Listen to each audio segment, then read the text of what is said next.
안녕하세요. 저는 경기도에 살고 예비 쌍둥이 엄마입니다. 요즘 몸이 점점 무거워져 집에서 TV를 보며 뒹굴거리는 날이 많은데요.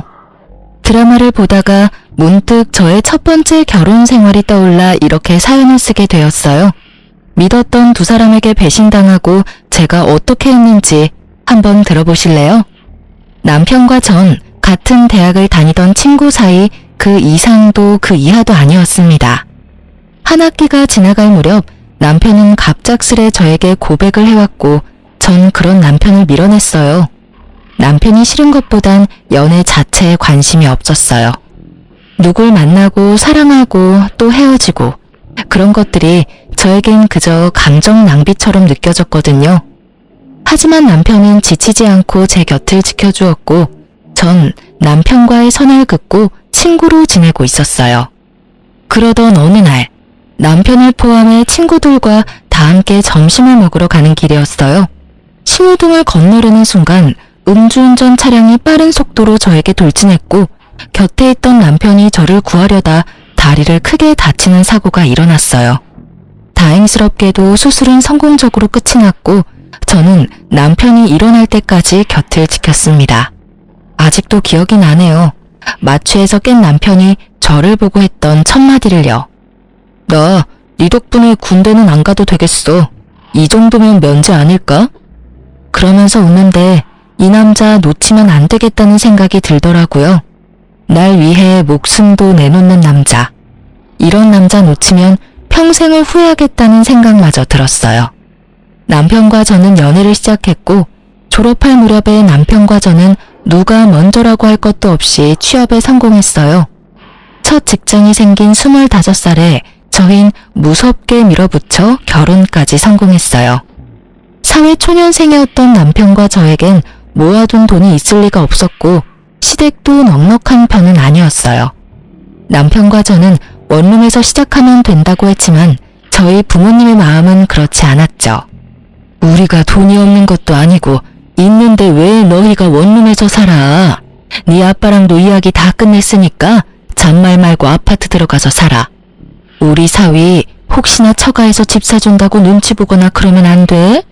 우리 사위는 내 딸 목숨 구해준 생명의 은인이자 새로 생긴 내 아들이니까 앞으로 우리 철부지 딸 잘 부탁해. 엄마의 말씀 그대로 친정에선 남편에게 늘 고마워했기에 불만은커녕 기쁜 마음으로 30평대 신축 아파트를 마련해 주셨습니다. 가전 가구는 남편과 제가 모았던 돈으로 채우고요. 그래도 모자라던 것은 살면서 채워 넣었어요. 연애 기간이 길었음에도 불구하고 가족이 된 남편은 또 다른 사람이더라고요. 하나부터 10까지 맞는 것이 어쩜 한 가지도 없는 것인지. 그래도 싸우거나 그러진 않았던 것 같아요. 눈만 마주쳐도 웃음이 터지니 어떻게 싸움이 되겠어요? 그런 저희를 보며 양가 어른들은 천생연분이 다름없다고 하셨었죠. 천생연분은 무슨, 악연도 그런 악연이 없었는데 말이죠. 한창 노는 것이 좋았던 남편과 저는 제 친구 커플과 데이트를 즐겼어요. 10년지기 제 친구는 물론이고 친구의 남자친구도 같은 학교 같은 과여서 넷이 어색함 없이 잘 어울려 다녔죠. 주말엔 캠핑, 평일엔 퇴근 후 반주를 즐기며 함께 시간을 보냈었는데 어느 순간부터 친구 커플의 다툼이 많아진다 싶더니 결국 헤어지더라고요. 사건은 그때부터 시작되었어요. 지훈이가 헤어지재. 나 이제 어떻게 해? 나 아직 지훈이 많이 좋아한단 말이야. 하나야, 그만 울어. 그러다 쓰러지겠어. 밥은? 밥은 먹었어? 한 끼도 못 먹었어. 지금은 밥보단 술이 더 생각나. 나랑 같이 술 한잔 해줄 수 있어? 아, 남편도 있는데 무리려나? 아, 아니야. 술 한잔 하자. 남편도 같이 가서 마시면 되지 뭐. 친구는 생각보다 많이 힘들어했고 저희 부부는 그런 친구를 위로해 주었죠. 10년지기가 이렇게 힘들어하는데 이 정도는 해줄 수 있다고 생각했으니까요. 하지만 호의로 베푼 시간이 길어지니 부담이 되었고 부담은 곧 불편으로 이어졌어요. 눈치가 없는 친구도 아닌데 친구는 눈치라고는 없는 사람처럼 저와 남편의 데이트에 당연하다는 듯 함께하기 시작했고 점점 더 불편해졌어요. 이건 아니다 싶었지만 워낙 친한 친구이니 딱 잘라 말하기도 그렇더라고요. 거기에다 처음엔 불편한 기색을 표하던 남편도 오죽하면 저러겠냐며 이해해주자고 하니 더욱 말을 꺼내기가 힘들었어요. 괜히 제가 나쁜 사람이 되는 것 같은 기분도 들었고요. 지금 같으면 그런 건 신경도 쓰지 않고 불편하다고 똑바로 말했을 텐데 그땐 전 어렸고 대처 능력마저 미숙했었죠. 그렇게 친구와 함께하는 시간이 많아지던 어느 날 더는 가만히 지켜볼 수 없는 일이 일어났습니다. 주말을 앞둔 금요일 저희 세 사람은 저녁을 먹으며 맥주를 한 잔씩 했고 적은 양은 아니었지만 그렇다고 취할 만큼 마신 것도 전혀 아니었어요. 남편과 친구를 알고 지낸 지가 몇 년인데 제가 그런 것도 모른다고 생각하지도 않고요. 기분 좋게 자리가 끝나고 남편과 친구는 먼저 나가고 저는 화장실이 급해 다녀오겠다고 했죠. 급한 볼일을 마치고 가기를 나섰는데 친구와 남편이 다정한 연인처럼 팔짱을 끼고 있는 것이 아니겠어요? 서로를 바라보며 다정하게 웃고 있는데 순간적으로 열이 확 오르며 눈이 다 튀어나올 지경이었어요. 저의 화를 돋운 건 어색함이라곤 찾아볼 수 없는 자연스러워도 너무 자연스러운 두 사람의 모습이었어요. 두 사람 뭐해? 팔짱은 왜 끼고 있어? 아, 춥기도 너무 춥고 술도 많이 마셨는지 어지러워서 네 남편 팔 좀 빌렸어. 괜찮지?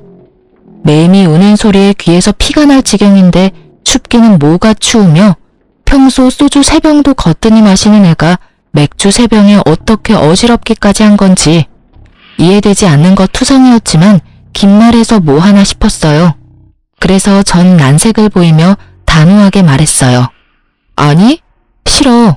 친하게 지내는 것까지는 괜찮은데 스킨십은 싫으니까 앞으로 조심해줬으면 해. 미안. 내가 생각이 짧았나 봐. 진짜 미안.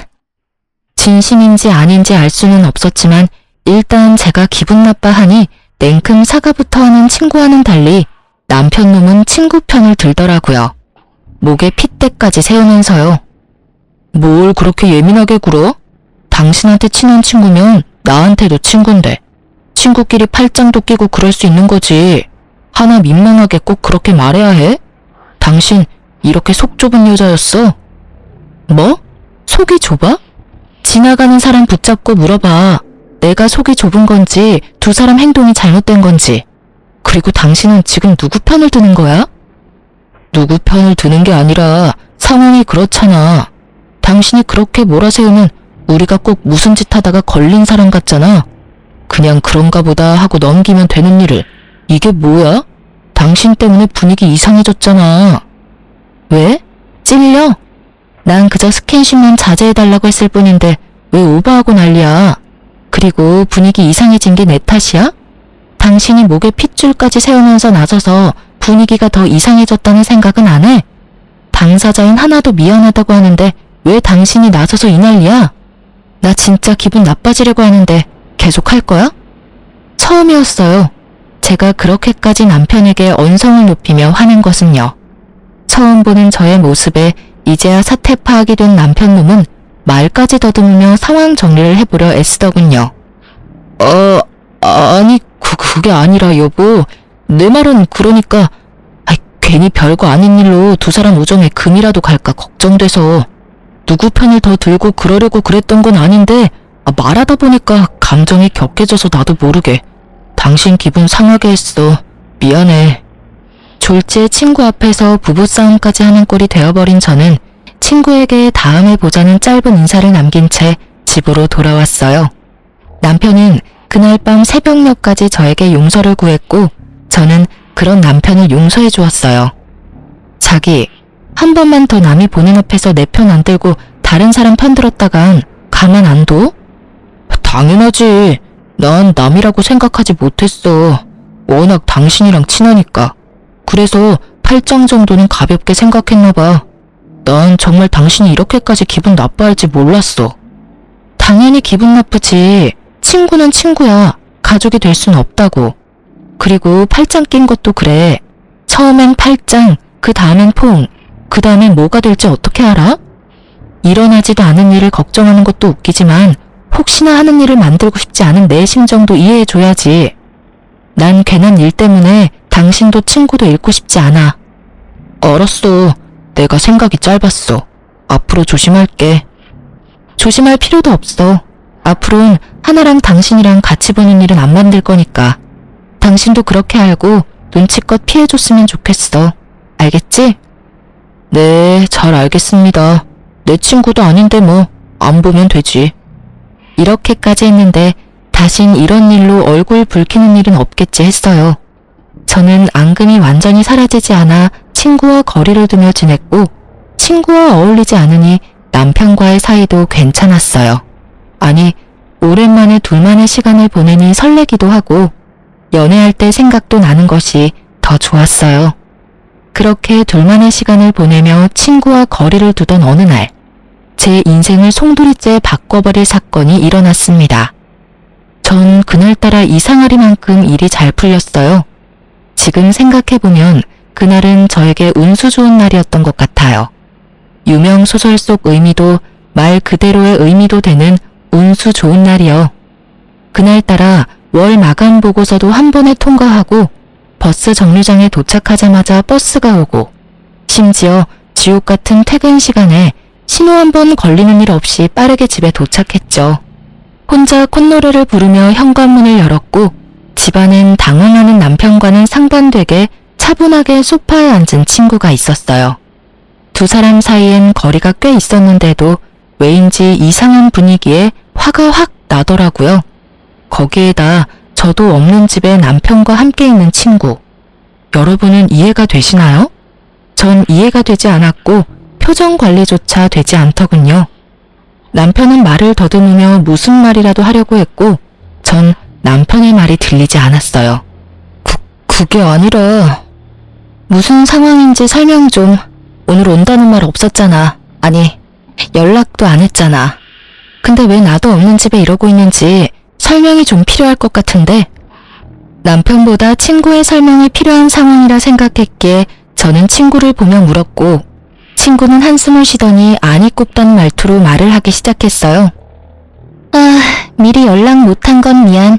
요즘에 네가 나 피하는 것 같아서 서프라이즈 파티라도 하려고 온 거여서 연락할 수가 없었어. 너한테 연락하고 오면 그건 서프라이즈가 아니잖아. 그리고 우리 10년 된 친구야. 그런 사이에 굳이 꼭 연락까지 하고 와야 해? 너 변했어. 우리 우정이 이것밖에 안 되는 거야? 나 섭섭해지려고 한다 얘. 서프라이즈 파티는 개뿔. 이 정도면 서프라이즈 빅엿을 준비한 거 아닌가요? 전 어이가 없어서 헛웃음이 나왔어요. 하나야, 나야말로 섭섭해지려고 해. 네 말대로 우리가 10년 지기 친구인데 내가 그런 식으로 행동하고 너도 눈치란 게 있으면 한동안은 거리를 둬야겠다. 이런 생각쯤은 해야지. 저번에 우리가 얼굴 붉힌 이유가 있는데 네가 조금이라도 내 생각을 했다면 나도 없는 집에 내 남편이랑 너랑 둘만 있어야 하는 일을 만들었을까? 글쎄, 난 아닌 것 같은데. 이건 나를 위한 서프라이즈 파티가 아니지. 최예진, 너 진짜 말 이상하게 한다. 내가 네 남편한테 무슨 짓이라도 한대. 왜 저번부터 별것도 아닌 걸로 사람 이상하게 만들어. 오늘도 그래. 나는 너랑 사이가 이상해진 것 같아서 좀 풀어보려고 기껏 바쁜 시간 쪼개서 찾아왔는데 그럼 나한테 한다는 말이 고작 이거야? 너 혹시 의부증이야? 그렇지 않고서는 지금 이 반응 일반적이지 않잖아. 뭐? 의부증? 너 말 다 했어? 네 행동 이상한 건 생각 안 하고 누굴 정신병자로 몰아. 진짜 기가 막히고 코가 막혀서. 당신 생각도 그래? 당신도 내가 심하다고 생각해? 문득 남편의 생각이 궁금했어요. 전 아무리 생각해도 저의 반응이 심하다는 생각이 들지 않았으니까요. 그게 사실은 나도 하나랑 같은 생각이야. 별거 아닌 일 같은데. 당신이 자꾸 그런 식으로 말하니까 우리도 곤란하다고. 의심도 그 정도면 병이야 여보. 그러니까. 저는 한순간에 의부증 환자에 의심병 환자까지 되었더라고요. 두 사람의 생각이 그러하든 말든 전 친구에게 이만 가줬으면 좋겠다고 했고 친구도 기분이 많이 상했는지 아무런 말도 하지 않고 가더군요. 친구가 돌아간 뒤 남편과 저의 본격적인 부부싸움이 시작되었어요. 의심병? 당신은 그걸 말이라고 해? 다른 사람도 아니고 어떻게 당신이 그런 식으로 말을 해? 그렇잖아. 하나는 당신이랑 좋게 풀어보고 싶어서 찾아왔는데 그런 사람 보고 범인 취조하듯이 상황 설명이나 하라고 하고 뭐 한 게 없는데 무슨 상황 설명을 해. 우린 그저 대화만 했어. 그것도 당신 화를 어떻게 하면 풀어주나 하는 대화. 그게 그렇게 잘못한 일이야? 죄인 취급받을 만큼? 와, 당신 말만 들으면 나 진짜 미친년 같다. 그렇지? 근데 여보, 내가 분명히 말했었지. 난 그런 상황을 만드는 것 자체를 이제 만들고 싶지 않다고. 거기에 대해서 당신도 수긍하고 돕기로 했고. 그런데 나한테 말도 없이 내 집에서 당신이랑 하나랑 둘이 있는 모습을 보는데 내가 어떤 생각이 들 것 같아? 그러면 나보고 어쩌라고. 당신이랑 잘 지내고 싶어서 찾아온 하나를 쫓아내기라도 했어야 했단 말이야? 적어도 당신이 나한테 연락했어야지. 지금 하나가 집에 왔다. 어떻게 했으면 좋겠느냐? 이렇게 묻는 게 힘들어? 그리고 서프라이즈 파티? 웃기시네. 파티한다는 애가 빈손으로 덜렁 와서 소파에 그러고 앉아있어? 남들이 보면 자기 집 안방인 줄 알겠던데 뭘. 그리고 당신도 알고 있었잖아. 하나 언제부턴가 당신한테 과하게 애교 부리면서 귀여운 척하는 거. 그거 딱 지훈이한테 하던 짓이잖아. 제가 이렇게까지 예민했던 이유를 아시겠나요? 그래요. 친구는 전 남친에게 부리던 여우짓을 남편에게도 하기 시작했고 그것이 거슬리던 찰나 일이 터지기 시작했어요. 전곡을 찔린 듯 남편은 말을 돌리더군요. 하여튼 당신이 심했어. 당신 이럴 때마다 진짜 정 떨어지는 거 알아? 나는 다를 것 같아? 나도 마찬가지야. 너 왜 이래? 아우씨, 말을 말자.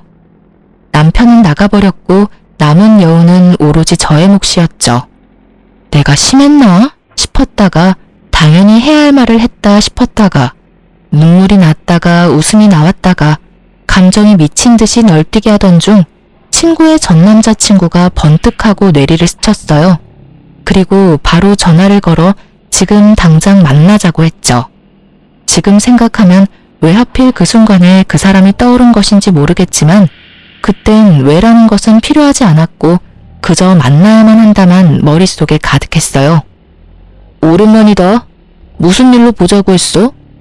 그게 갑자기 이런 거 물어서 미안한데 너 하나랑 왜 헤어졌어? 왜? 하나가 네 남편도 꼬시려고 해? 아님 벌써 바람이라도 피워? 친구의 전 남자친구의 말은 충격이었습니다. 그보다 더 충격적인 건 그 다음 그의 입에서 흘러나오는 말들이었어요. 걔 나랑 사귈 때도 그랬어. 내 친구들 만나는 걸 좋아하길래 여럿이 어울려서 노는 걸 좋아하는가 보다 했거든? 근데 그게 아니더라고. 걔 내 친구 중에 좀 산다는 애만 골라 꼬셔서 나랑 양다리 걸치고 그러다 걸리면 다신 안 그런다고 그러고 나도 미쳤었지. 그런 년 뭐가 좋다고. 그걸 다 용서하고 만났어. 그러다 너희 부부하고 다니면서 이젠 그런 일은 없겠지 했었어. 설마 유부남한테 그런 짓을 하겠냐고.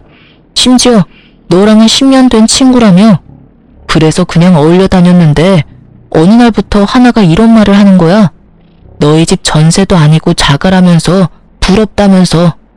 나이도 어린데 네 남편 능력이 좋은가 보다 하면서 한두 번도 아니고 너희 부부 만나고 왔다 하면 그런 말 하길래 나도 오만정이 떨어져서 헤어진 거야. 너한테 말해주려고 했는데 아직 일어나지도 않은 일 말하기도 그랬고 두 사람 워낙 친해 보이니까 그런 일은 없겠지 했어. 믿을 수 없는 이야기에 머리를 감싸 쥐었어요. 이런 경우 친구가 그런 마음을 먹었다고 한들 내 남편은 그런 일이 없을 거다 하는 확신이 들어야 하는데 오늘 남편 하는 꼴을 보니 그런 일이 있을 것만 같았거든요. 전 남자친구도 같은 마음인지 조심스럽게 말을 잇더군요. 아마 모르긴 몰라도 두 사람 바람 피우고 있을 가능성 100%일 거야. 걔 애교도 많고 귀엽잖아. 걔한테 넘어간 내 친구들이 거기에 한번 넘어가면 답도 없다고 하더라고. 아, 그래. 고마워. 다음에 다시 연락하자. 지금은 내가 정신이 너무 없네. 모든 것이 두 사람의 외도를 가리키고 있었지만 전 아니라고 생각했던 것 같아요. 하지만 그날은 저에게 두 번 다시 없을 운수 좋은 날이었고 운명은 저를 쓰레기 더미에서 구할 준비를 하고 있었어요. 평소엔 후문으로 다니지 않는 저인데 그날따라 택시기사님이 후문에 내려주셨고 전 굳이 정문으로 차를 돌리지 않고 바람이라도 쐴 겸 그곳에서 내렸죠. 그렇게 얼마나 걸었을까요? 단지 내 길을 따라 걷는데 으슥한 곳에서 대화 소리가 들려 걸음을 멈춰 세웠어요. 두리번거려도 사람은 보이지 않고 익숙한 목소리만 들려왔어요. 목소리를 따라간 곳엔 남편과 친구가 있더라고요. 전 숨을 죽이고 두 사람의 대화를 엿들었죠. 그러게 이게 무슨 꼴이야. 내가 찾아오지 말랬잖아. 그러다 상간녀 소송이라도 당하면 어쩌려고 그래? 보고 싶은 걸 어떻게 해. 그리고 예진이 그게 그렇게 나올지 몰랐지. 개집애 촉만 좋아서는. 자기 같으면 눈 안 뒤집히겠어. 누가 친구 남편 팔짱을 끼고 친구도 없는 집에 찾아와서 그러고 있냐? 그러니까 뭐든 적당히 하라고. 적당히. 아, 몰라. 그냥 예진이 쫓아내면 안 돼? 그 집 당신 집이라며. 맞지? 그렇지. 그러면 그냥 예진이만 쫓아내고 내가 들어가서 살면 되겠네. 난 예진이가 쓰던 살림 그대로 써도 상관없어. 응? 자기도 예진이처럼 뻣뻣한 여자보다 나처럼 귀엽고 사랑스러운 여자가 좋다며. 일단 좀 기다려. 이혼이 그렇게 쉬운 줄 알아? 나 사랑한다며. 이제 나뿐이라며. 혹시 다 거짓말이었던 거야? 왜? 막상 헤어지려니 아쉽니? 아니야, 그런 거. 내가 사랑하는 건 너뿐이야. 내 맘 알지? 예상은 했지만 두 눈과 귀로 보고 듣고 나니 눈앞이 캄캄해지더라고요. 그대로 있다간 울음이 터질 것만 같아 황급히 자리를 피했습니다. 집으로 돌아온 저는 안방 욕실에 물을 틀고 한참을 울었어요. 몸을 던져 저를 구하던 남편의 모습이 아직도 눈에 훤한데 그 사람은 어디로 간 걸까요? 10년 동안 함께한 시간이 얼만데 친구는 왜 하필 저에게 이런 짓까지 할까요? 제가 모르는 사이 그 두 사람에게 무슨 큰 잘못이라도 했던 것일까요? 그렇지 않고선 두 사람이 저한테 이런 짓까지 할 리가 없잖아요. 아무리 생각해도 답은 없었고 한 가지 명확해졌어요. 아, 두연 놈을 가만두지 않겠다고요. 전 쓰레기를 쓰레기에게 보내버리기로 결정했어요. 이 모든 일이 일어난 게 제 나이 26살 때였어요. 이렇게 큰일을 겪기엔 너무 어리고 여렸을 텐데 사연 쓰면서 다시 생각해도 참 대단하다 싶어요. 전 그 다음날부터 아무 일도 없었던 척 남편뿐만 아니라 친구와도 살갑게 지냈으니까요. 죽을 힘을 다해 티내지 않으려고 했고 두 사람은 깜빡 속아 넘어가더라고요. 제 머릿속엔 오로지 남편이 빈 깡통임을 들키지 않고 친구년에게 조용히 넘겨야 한다는 생각뿐이었어요. 돈만 밝히던 상간녀에게 빚뿐인 남편을 선사하는 것이야말로 최고의 복수가 될 테니까요. 저의 이런 마음도 모르고 남편 놈은 저에게 설설 기더라고요. 때마침 물 먹는 하마처럼 돈 먹는 시댁에서 돈도 요구해왔고요. 하늘이 절 돕는다는 생각마저 들 정도로 저의 계획대로 되어가고 있었어요. 여보, 고마워. 난 내심 당장이라도 이혼하자고 하면 어떻게 해야 하나 싶었다니까. 엄청 화는 났었는데 이젠 뭐 괜찮아. 그건 그렇고 어머님께 또 연락 왔던데? 또? 이번엔 얼마나 필요하시대? 1,000만 원 정도 필요하신가 봐. 당신도 알다시피 나도 돈 없어서 이번에도 못 드린다고 했어. 당연하지. 당신이나 나나 돈이 어디 있다고 계속 돈 부탁을 하시는지. 우리 집이지만 답답하다 답답해. 연기를 어쩜 이렇게나 잘하는지 사실 다 알고 있었습니다. 매번 말은 저렇게 해도 뒤로 저 몰래 도와주고 있다는 사실을요. 심지어 마이너스 통장 한도가 간당간당한다는 사실도요. 오죽하면 저에게 거짓말까지 하면서 도와드릴까 하는 마음에 모른 척은 했지만 내심 걱정이 컸었는데 이렇게 되고 나니 얼마나 좋은지. 집은 고사하고 가진 것이라곤 마이너스 통장뿐인 남편놈을 떠넘길 수 있다고 생각하니 어느 순간부터 슬프기는커녕 웃음이 새어나왔습니다. 전 차분히 때를 기다렸고 상황은 제 예상대로 흘러갔습니다. 남편은 저와 이혼까지 할 생각은 없었고 상간녀만 애가 타는 상황이었죠. 상간녀는 저에게 사과하고 싶다며 저를 찾아왔고 전 기쁜 마음으로 만나주었어요. 저를 만나려는 이유가 뻔히 보였으니까요. 오랜만이야. 우리 10년 넘게 알고 지내면서 이렇게 오랫동안 안 본 적 없었던 것 같은데. 그렇지? 생각해보니까 그런 것도 같네. 지난번 일은 내가 미안했어. 네가 충분히 화낼 수 있는 상황인 건 아는데 나도 섭섭한 마음이 커서 말이 막 나갔어. 용서해줄 거지? 친구 사이에 용서하고 말고 할 게 뭐 있어? 우리가 1, 2년 친구도 아니고 무려 10년 친구인데 그깟 남자 때문에 흔들릴 그런 얕은 우정은 아니잖아? 그렇지. 아, 정말 다행이다. 나 요즘 너랑 수다 못 떨어서 엄청 우울했거든. 오랜만에 수다나 왕창 떨자. 그래. 요즘 어떻게 지내? 자취방은 구했어? 우리 집 근처로 알아본다고 했었나? 제가 생각해도 전 너무 친절했어요. 상간녀가 말 꺼내기 쉽도록. 이토록 친절하게 판까지 깔아주었으니까요. 상간녀는 기다렸다는 듯 밝게 웃으며 준비해온 말을 꺼내더군요.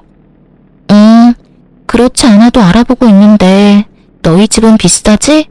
너희 집 보다가 원룸 보니까 영 눈에 안 차는 거 있지. 우리 월세 아니고 자가야. 그리고 내가 산 게 아니라 정확한 가격은 모르고. 남편은 알려나? 물어봐 줄까? 그런데 혼자 살기엔 너무 크지 않아? 큰 건 둘째치고 돈은 있어? 보증금은 어떻게 마련한다고 해도 월세 감당할 수 있겠어? 그냥 원룸 알아보고 돈 좀 더 모아서 아파트로 옮기지 그래. 그럴까 그럼? 그나저나 넌 가격을 모르는구나. 하긴 집은 남자가 해오니까 모를 수도 있겠네. 그나저나 네 남편 능력 진짜 좋다. 우리랑 나이도 같은데 아파트는 어떻게 장만했대?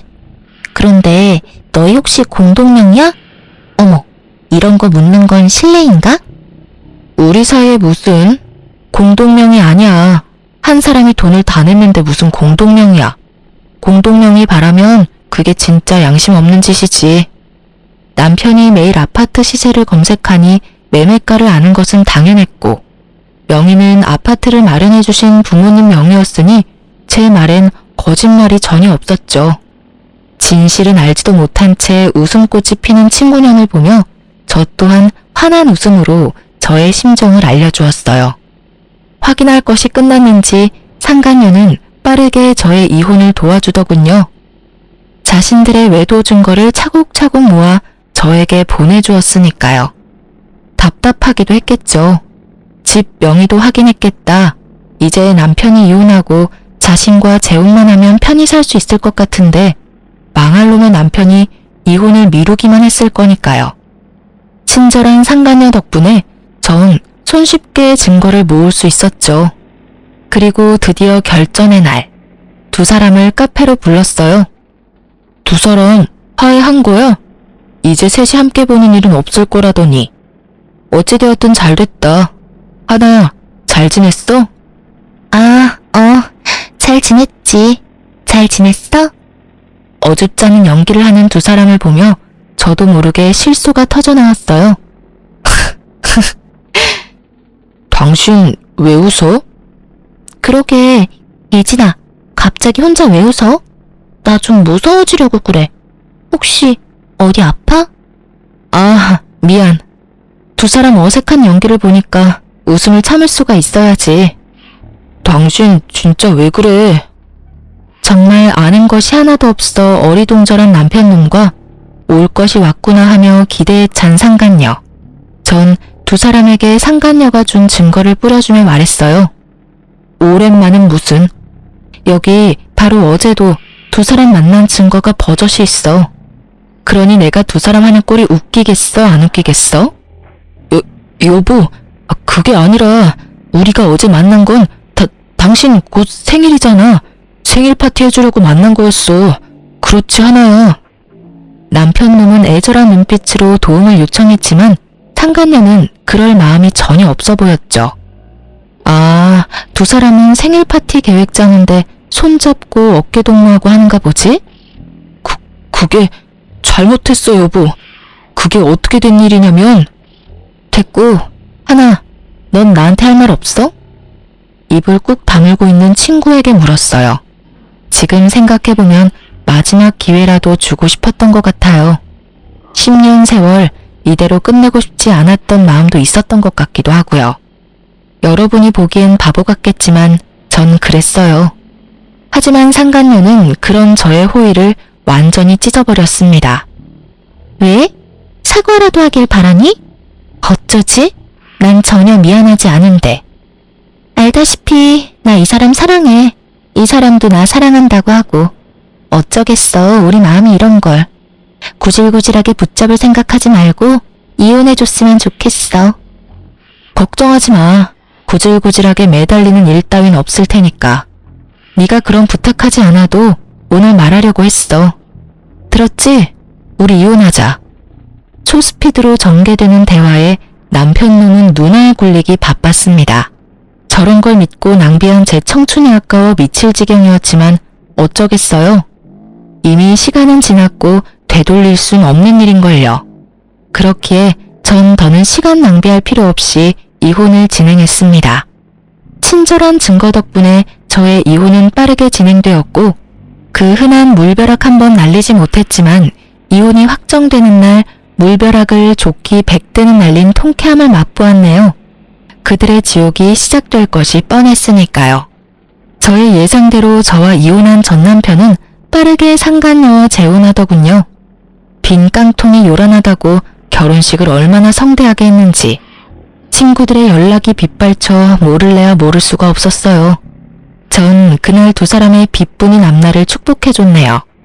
벤츠인 줄 알았던 남자가 사실은 빚쟁이란 걸 알았을 때 상간녀의 표정이 상상돼 그날 하루 참 행복했어요. 그렇게 이혼하고 전 참 바쁘게 살았어요.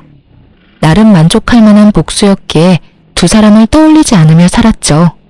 2년하고 8개월의 시간이 지났고 전 재혼을 했어요. 첫 번째 이혼으로 상처가 남았던 터라 망설였지만 남편의 끈질긴 구애에 전 다시 한번 용기를 내었고 진작 용기를 내지 않은 것이 후회될 정도로 행복했어요. 부유한 집안에서 자란 남편은 저에게만 다정한 사람이었고 제가 죽으라고 하면 죽는 신용까지도 하는 사람이었어요. 그렇게 전 남편의 사랑으로 완벽하게 과거를 잊고 살았어요. 그러던 어느 날 잊고 지냈던 상간녀를 만난 건 다름 아닌 산부인과였습니다. 그때 당시 전 임신을 한 건 아니었고 볼 일이 있어서 들린 것이었는데 저의 시야 끝에 익숙한 두 사람이 걸렸습니다. 그건 바로 전 시모와 상간녀였어요. 목이 다 늘어난 인부복에 머리는 산발인 상간녀는 만삭이었고 그런 상간녀에게 전 시모는 쉴 새 없이 핀잔을 주고 있었어요. 아우 정말 내가 네 년 꼴만 보면 없던 병도 생기는 기분이다. 옷은 그거밖에 없니? 거지도 아니고 꼴이 그게 뭐니? 네가 이딴 꼴로 다니니까 우리 아들도 하는 일마다 안 풀리는 거야. 네 년 때문에 그 부잣집 여자랑도 이혼하고 아파트도 날리고 회사에서도 쫓겨나고 네가 순진한 우리 아들 홀리지만 않았어도 지금쯤 그 좋은 집에서 떵떵거리면서 살았을 텐데 아이고 속 터져 정말. 어머님, 저야말로 억울하다고요. 아파트는 그이 명의라고 했었단 말이에요. 그리고 회사는 그이가 게을러서 쫓겨난 거지 저 때문이 아니라고요. 걔가 왜 게을러졌겠니? 다 너 때문 아니니? 그 좋은 집 살다가 너 때문에 단칸방 살이에 빚만 갚게 생겼으니 일할 맛이 나겠어? 어머님은 왜 매번 제 탓만 하세요? 저도요 어머님 뱃속에 애 때문에 참고 살아요. 누군 같이 살고 싶어서 사는 줄 아세요? 너 말 한번 잘했다. 이 와중에 임신이 하고 싶더니 몸 관리를 어떻게 했길래 덜컥 임신이나 해서는 그나마 아들이라니 내가 병원이라도 같이 와주는 줄 알아. 어휴, 꼴 보기 싫어. 나 먼저 갈 테니 집엔 알아서 와. 꼴도 보기 싫다며 떠나는 전 시모를 뒤로 상간녀는 눈물을 훔치더라고요. 그러다 문득 시선이 신경이 쓰였는지 주변을 둘러보는데 그 순간 저와 눈이 딱 마주쳐 버렸어요. 한눈에 저를 알아본 상간녀는 무서운 기세로 저에게 다가와 다짜고짜 따지기 시작했어요. 내 꼴이 우습니? 이게 다 너 때문이야. 나한테 왜 거짓말했니? 그때 네가 그 인간이 아파트는커녕 빚뿐이라는 말 한마디만 해줬어도 내가 이 모양 이 꼴로 살진 않았을 거 아냐. 이게 다 너 때문이라고. 상간녀의 뻔뻔함에 할 말을 잃은 것도 잠시 저도 한마디 해주었어요. 정신 좀 차려. 고작 아파트 한 채 눈 뒤집혀서 10년지기 뒤통수 때리고 남편 뺏어간 주제에 어디서 고개 빳빳이 쳐들고 남 탓이야, 남 탓이. 그리고 왜 말 안 했냐고? 몰라서 묻니? 가난한 시댁에 가진 거라곤 마이너스 통장뿐인 거지 남편 데리고 가준다는데 너 같으면 말하겠어? 뭐라고? 그래서 나한테 미안한 마음이 조금도 없다는 말이야? 넌 어쩜 그렇게 뻔뻔하니? 이야, 내가 이 말을 이렇게 돌려주게 될지 몰랐네. 잘 들어. 그럼 내가 미안하다고 사과라도 하길 바라니? 어쩌지? 난 전혀 미안한 마음이 없는데. 구질구질하게 옛일이나 들먹일 거면 가던 길이나 가. 네 얼굴 보고 있는 것도 역겨우니까. 전 상간녀가 저에게 했던 말을 그대로 돌려주었고 틀린 말이 하나 없는 제 말에 지기 싫은 상간녀는 순식간에 태세를 바꾸어 말을 돌렸어요. 하여튼 넌 아직도 혼자니? 재혼했다는 소식은 못 들었는데. 그런데 산부인과엔 웬일이야? 혹시 어디 아파? 폐경이니? 요즘 그런 애들 많다더라. 왜 스트레스 심하거나 그러면 조기 폐경 도구 한다잖아. 남편 뺏기고 충격이 심했나봐. 미안해서 어떡하니? 나만 행복해서. 넌 아직도 내 소식 묻고 다니니? 그 정도면 거의 스토커 수준이야 너. 나한테 집착 좀 하지 마. 네 남편 두고 왜 나한테 집착을 하는지 모르겠다 얘. 그리고 혹시 이런 말 아니?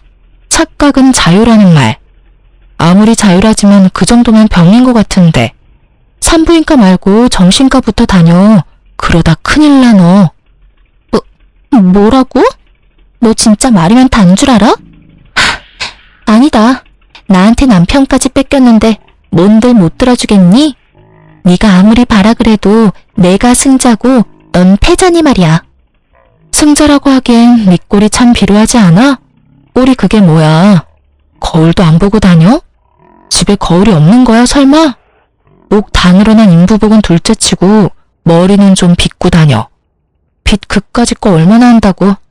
빚이 아무리 많아도 빚 정도 살 돈은 있지 않아? 다 네 걱정돼서 그래. 한 번 핀 바람 두 번은 더 쉽지 않겠어? 좀 꾸미고 다녀. 근데 내 꼴이 어때서? 자다가 바로 나와서 그래. 그리고 우리 그이 나 얼마나 사랑하는데. 그러니 너랑 이혼하고 나한테 왔지. 돈이 좀 없어서 그렇지 나한테 얼마나 잘하는지 몰라. 이런 게 행복이구나 싶다니까. 얼마나 필사적으로 사랑받는 척 행복한 척을 하는지 불쌍할 지경이었어요. 상간녀의 필사적인 연기가 계속되던 그때 의사 가운을 입은 남자가 저를 불렀어요. 여보. 그래요. 제 남편은 산부인과 의사였고 남편을 보기 위해 병원에 잠시 들린 것이었어요. 적절한 타이밍에 나타난 남편이 얼마나 반가운지. 다정하게 저를 부르는 의사 남편을 본 상간녀는 많이 놀랐는지 그 퀭한 눈알이 튀어나오겠더라고요. 하긴 퀭한 눈알이 튀어나온다 한들 이상한 일은 아니었죠. 아직도 자신이 뺏은 전 남편을 잊지 못해 혼자 청승맞게 살고 있는 걸로 생각하고 있었을 테니까요. 그렇게 저를 위안 삼으며 그 지옥 같은 삶을 견뎠을 테니까요. 그런데 불행해야만 하는 제가 재혼한 것도 배가 아픈데 하필 그 남편이 의사이니 그 배알이 얼마나 꼬이겠어요? 이러려고 의사 남편과 재혼한 건 아니었는데 그날만큼은 가운 입은 남편이 그렇게 자랑스러울 수가 없었어요. 믿을 수 없는 사실에 상간녀는 개거품을 물며 절규하기 시작했어요. 아니야. 그럴 리가 없어. 넌 나한테 다 뺏기고 불행했어야지. 내가 누구 때문에 이렇게 사는데? 내가 왜 이렇게 살게 됐는데? 미친 사람처럼 상간녀가 울분을 토해내는 동안 제 곁으로 온 남편은 위험한 상황이라 생각했는지 저의 어깨를 감싸주더라고요. 그런 모습을 본 상간녀는 마지막 발악이라도 하는지 저를 모함하기 시작했어요. 안녕하세요. 저 예진이 친구인데 혹시 예진이가 어떤 애인지 알고 결혼하셨어요? 예, 아주 질 나쁜 애예요. 친구 남자친구 뺏는 거는 기본이고요. 남자친구 있으면서 조건 더 좋은 남자 나타나면 양다리 문어다리까지 걸치던 애였다고요. 조심하세요. 지금도 바람피고 있을지 누가 알겠어요? 원하는 바가 뭔지 모르는 건 아니지만 어림도 없는 일이었죠. 저희 남편이요. 절 1년 넘게 쫓아다녔거든요. 1년 넘게 같은 남자 거절하는데 과거사를 숨겼겠어요? 진작 내 과거가 이러해서 난 남자 만날 생각 없다고 귀에 못 박히게 말했어요. 그래도 제가 좋아 죽겠다고 해서 한 결혼이었습니다. 역시는 역시라고 남편은 흔들림 없이 그 모함을 돌려주더군요. 제가 바보인 줄 아십니까? 그 말도 안 되는 소리를 다 믿을 거라고 생각하신다니 그쪽 정신 상태가 어떤지 뻔하네요. 더는 모욕적인 말 듣고 싶지도 않으니 당장 나가주세요. 앞으로는 저희 병원엔 환자로도 안 오셨으면 합니다.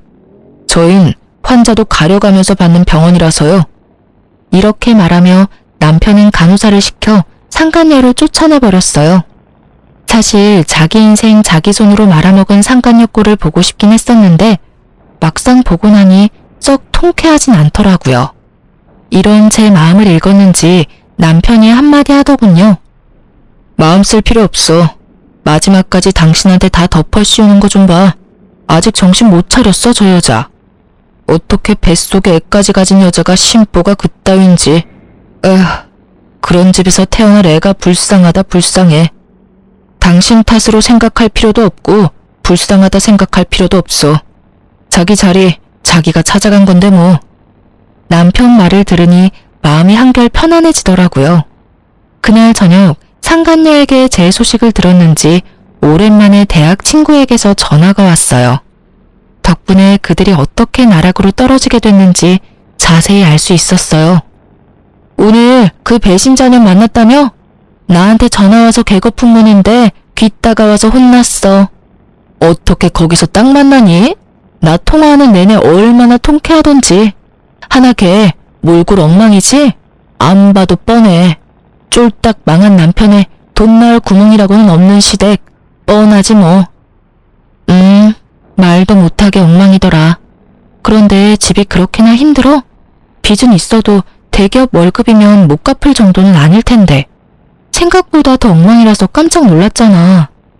내가 그놈의 정이 뭔지 회사엔 바람 피워서 이혼했다고 알리진 않았거든. 아, 넌 아예 귀 닫고 살았으니 아무것도 모르겠구나. 네 전 남편 너랑 그렇게 이혼하고 하나랑 바로 결혼했잖아. 엄청 비싼 홀에서 결혼식 올렸는데 글쎄 그것도 다 대출이었고 너한테 준 위자료뿐 아니라 잠시만 살 거라고 하나 속여서 얻은 집도 다 대출이었어. 완전 빚잔치였지. 벌어서 쓰는 것 하나 없이 빚만 갚아야 하니까 일할 맛이 나겠어?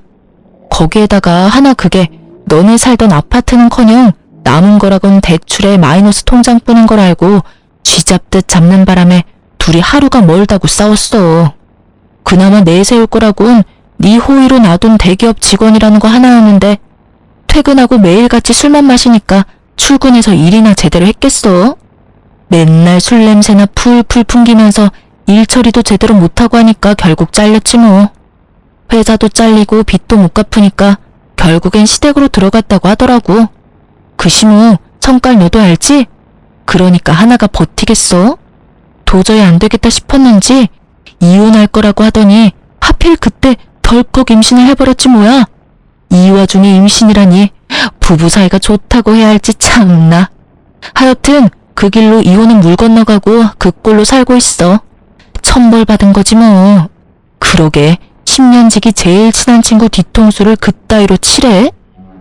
너 조금 신난 것 같다? 야, 당연하지. 나 지금 너무 신나. 네가 너 재혼했다는 거 아무한테도 알리지 말라고 해서 입 다물고 있느라 얼마나 답답했는데 하나 그거 네 남편 의사가 맞냐면서 몇 번씩 묻는데 내가 친절하게 의사도 맞고 집도 엄청 잘 산다고 말해줬어.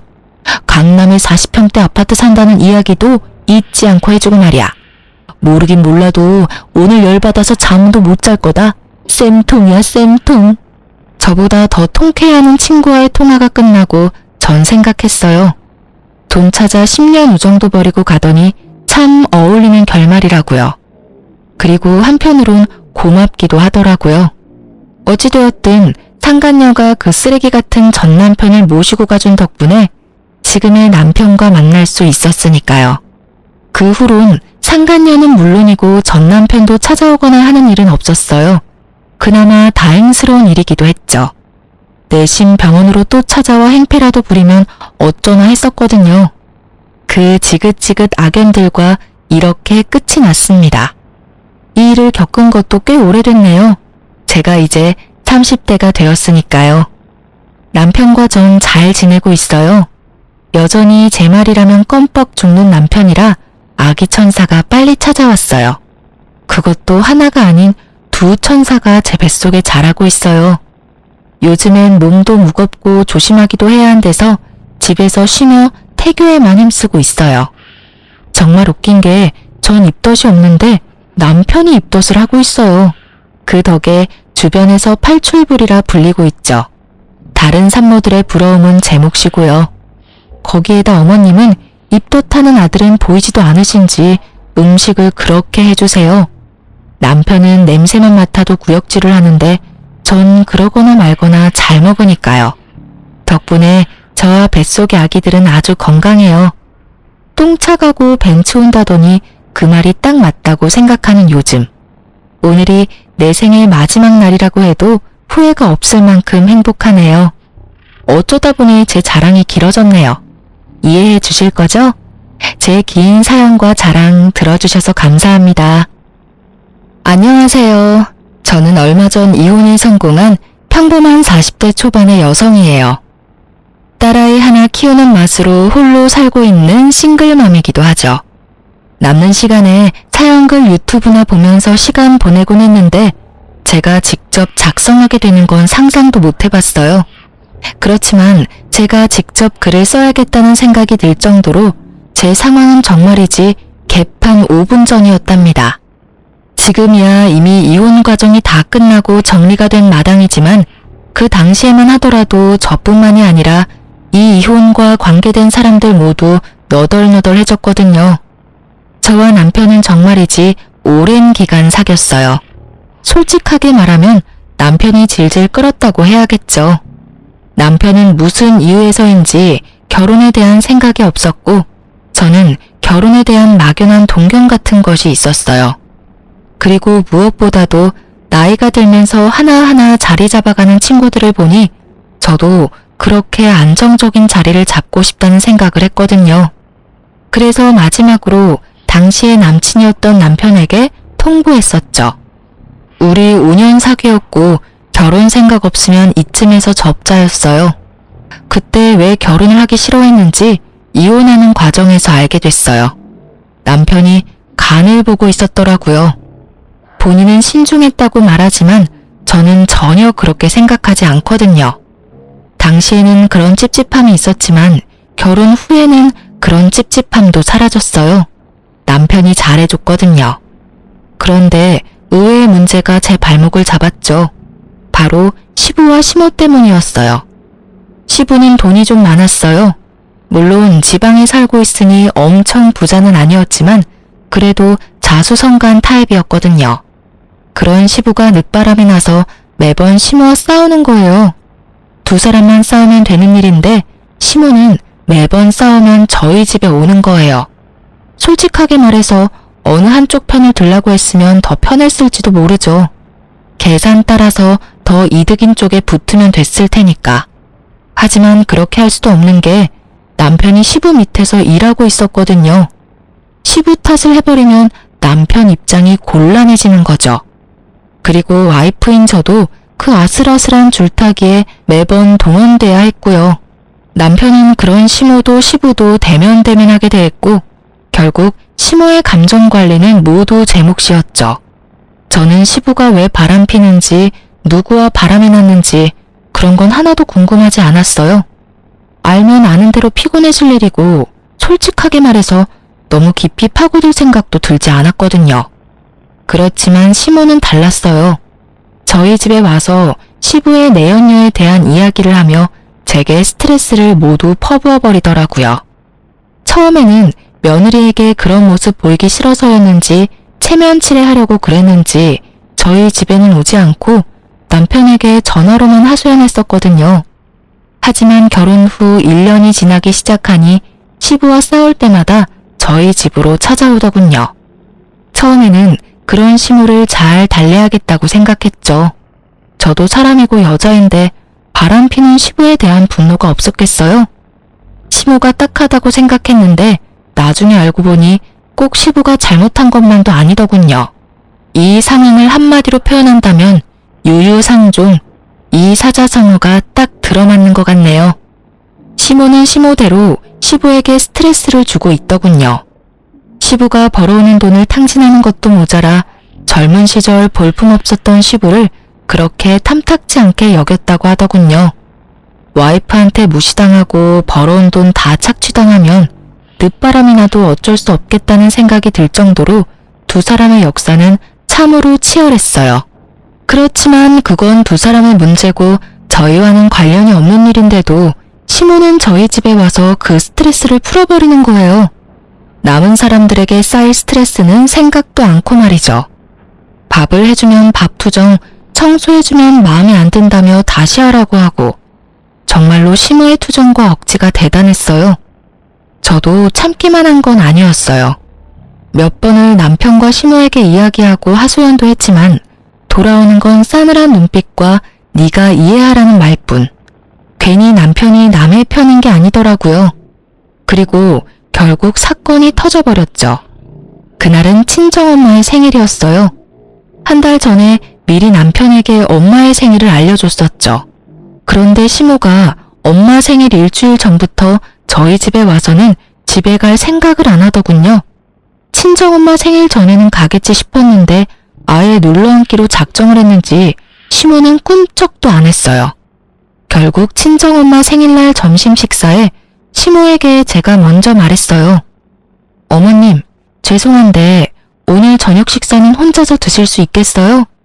제가 약속이 좀 있어서 나가봐야 하거든요.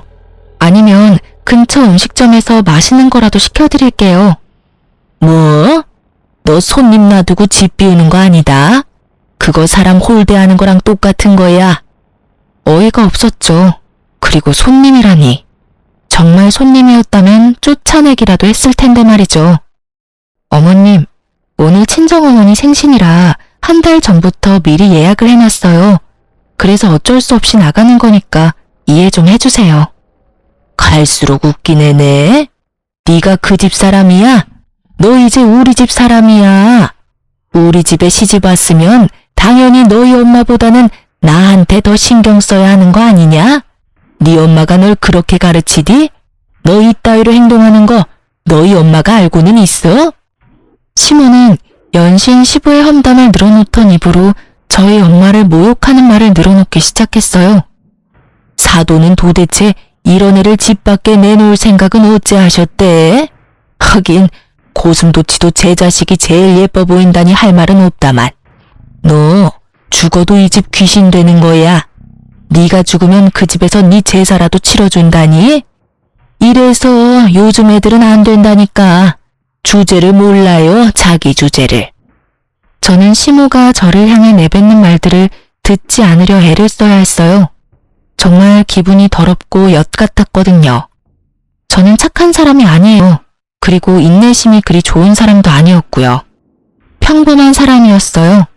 모욕받으면 열받고 욕 들으면 두 배로 욕해주고 싶은 평범한 사람. 그렇지만 어른에게 그렇게 할 순 없다는 생각으로 그냥 무시했어요. 시모가 뭐라고 뒤에서 떠들던지 들리지 않는 척하며 씻고 화장하고 생일 잔치에 갈 준비를 했죠. 제가 자기 하는 말을 모조리 씹어버리고 무시하자 열받은 시모가 고래고래 고함을 지르더군요. 야, 네가 뭔데 날 무시해? 이런 싸가지 없는 년을 봤나? 네 엄마도 이렇게 싸가지 없겠지? 원래 윗물이 맑아야 아랫물이 맑은 법이다. 네 엄마가 널 이렇게 예의라고는 쌈 싸먹은 년으로 키워서 네가 이 모양 이 꼴 아니겠냐? 야, 여기 보라는 말 안 들려? 그만 좀 하세요. 저한테 왜 소리 지르시는데요? 열받는 일 있으면 당신 자식한테 하시면 되잖아요. 며느리한테 열받는 감정 다 털어서 버리시면 그렇게 기분이 좋으세요? 싸가지가 없는 게 누군데 여기서 저한테 막말하시는데요. 부모 생일잔치도 못 가게 하는 시어머니야말로 싸가지 없는 사람 아닌가요? 며느리한테 불효 저지르라고 말하는 시어머니가 어딜 봐서 깨끗한 사람이냐고요. 이게 정신이 나갔나? 너 지금 누구한테 대드는 거야? 우리 엄마 욕한 사람한테 대드는 거죠. 이제부터 남편 없을 때는 이 집 찾지 마세요. 저는 어머님 자식 아니고 며느리예요. 엄연히 남의 귀한 자식이고 존중받아야 할 사람이라고요. 열받고 화나는 일 있으면 당신 자식한테 그 스트레스 다 푸세요. 남의 자식한테 스트레스 풀지 마시고. 저는 결국 크게 화를 내고 집 밖으로 나와버렸어요. 남편도 오늘 장모님 생일인 걸 알고 있으니 알아서 올 거라고 생각하고 따로 연락도 하지 않았어요. 솔직하게 말하면 남편 얼굴 보고 싶은 마음이 전혀 없었거든요. 지금 보면 싸움만 할 것 같아서 연락하지 않았어요. 저녁이 되면 이 불같은 감정도 가라앉을 테니 그때 남편 보면 되겠지 싶었거든요. 그런데 남편이 약속 장소에 오지 않더군요. 아무리 기다려도 오지 않고 이미 생일 식사는 시작돼서 결국 남편에게 전화했어요. 당신 도대체 어디에... 야, 너 우리 엄마한테 무슨 말 했어? 왜 엄마가 집에서 혼자 울고 계시냐고. 당신 지금 집이야? 그래, 집이다. 넌 집구석 엉망으로 만들고 어딜 기어나간 거야? 주말에 청소 좀 하라는 말이 그렇게 고깝게 들렸냐? 어른이 그런 말 할 수도 있지. 그거 가지고 지금 열받았다고 시위하려고 밖에 나갔어? 당신 그럼 지금 준비 하나도 안 하고 집에 있는 거네? 준비는 무슨 준비를 해. 오늘 주말 근무하고 피곤해 죽겠구만. 야, 이 새끼야. 넌 지금 집에 있으면 안 되지. 무슨 소리 하는 건데. 엄마 지금 울고 계신다고. 당신이나 지금 집에 들어와야지. 우리 엄마 생일 오늘이라고 내가 말했어, 안 했어? 그게 오늘이었어? 그래, 이 새끼야. 네 마누라 엄마 생신이다. 한 달 전부터 말했잖아. 준비 자체를 안 한 거 보니 완전 잊어버린 거 확실하네. 그치만 당신이 집을 이렇게 만들어 놓고 나가서 나도 정신이 없었다고. 그런 일이었으면 엄마한테 그렇다고 나가면 될 일이지 왜 엄마는 울려? 싸가지 없는 년, 너는 죽어도 이 집 귀신이다. 친정엄마 생일은 중요하고 나는 안 중요하냐? 그게 내가 어머님한테 들은 말이거든? 알지도 못하면서 지금 어머님 편 들고 있나 본데 당신이야말로 나한테 이러면 안 되지. 바쁜 당신 대신 어머님 감정 쓰레기통 된 게 나야. 내가 그 감정 다 받아내고 치우고 대신 스트레스 받고 있었거든? 원래는 다 네가 해야 되는 일이고. 그렇다고 어른한테 소리를 지르고 가면 내 욕만 했으면 나도 참았지. 근데 왜 우리 엄마를 들먹여? 누구는 남의 부모 이야기 못해서 참는 줄 알아? 어머님이 하신 말 중에 한 가지는 정확하게 들어맞네.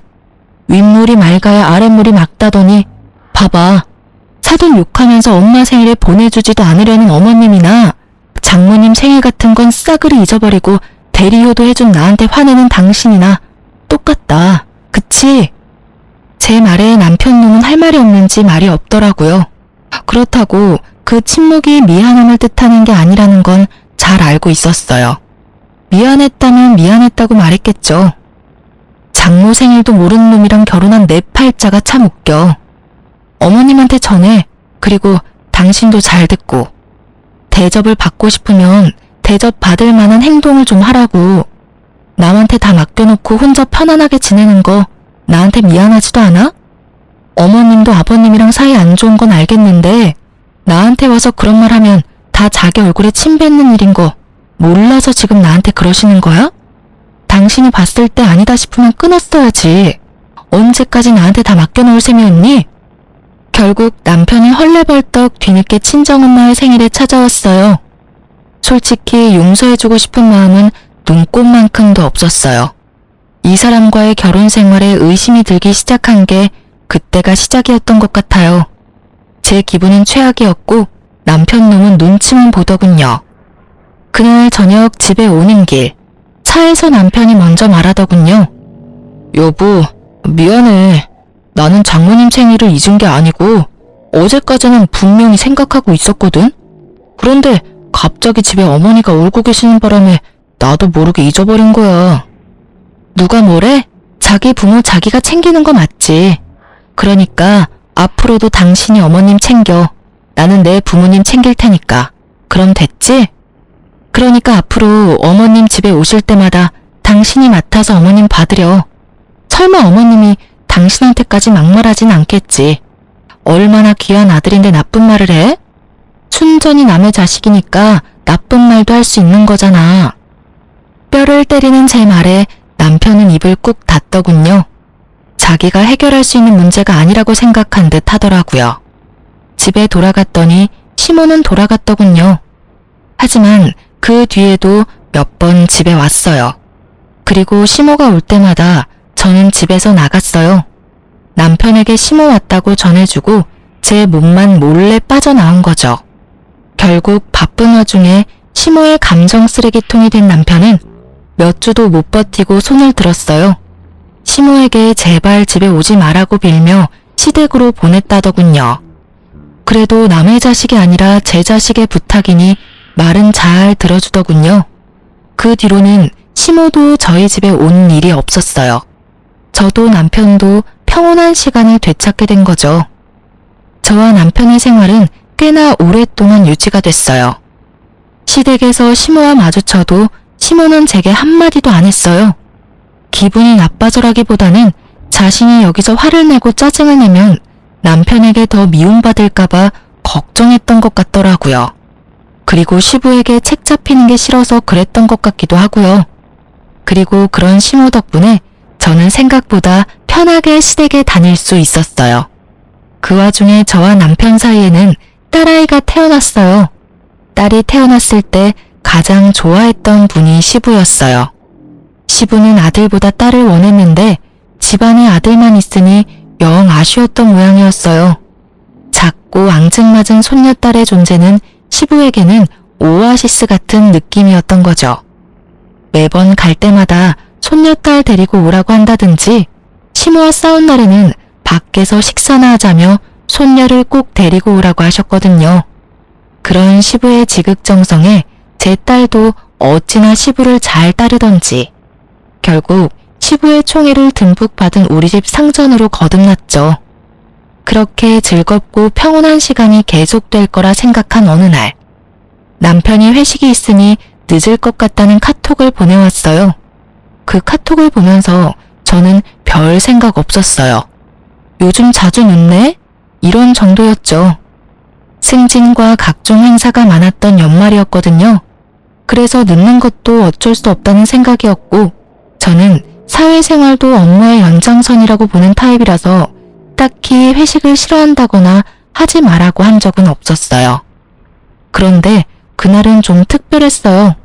낮부터 애가 열이 나는 데다가 약을 먹여도 3시간 만에 다시 열이 오르고 다시 약을 먹이고 이런 상황의 연속이었거든요. 걷잡을 수 없이 열이 올랐을 때는 이미 자정이 다 되어가는 시간이었어요. 혼자 애를 데리고 병원으로 갈 자신이 없었고 남편에게 연락부터 했어요.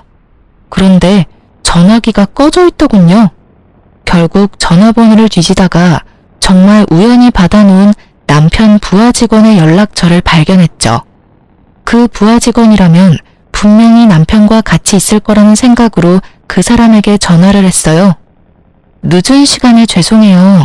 지금 회식하는데 남편 옆에 있죠? 이 사람이 전화기가 꺼져 있던데. 에? 회식이요? 저희 회식은 다음 주에 잡혀 있는데요. 그 말에 제 머릿속에는 경고음이 들리는 것 같았어요.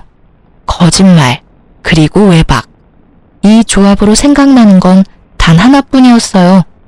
어떤 여자라도 생각날 수밖에 없는 단어. 아닐 거라고 믿고 싶은 남편의 외도, 그거였어요. 머릿속이 복잡하고 열이 오르기 시작했지만 지금은 그것보다 더 중요한 일이 있었어요. 아픈 아이를 병원에 데리고 가는 거요. 저는 이를 악물고 애를 데리고 병원으로 향했어요.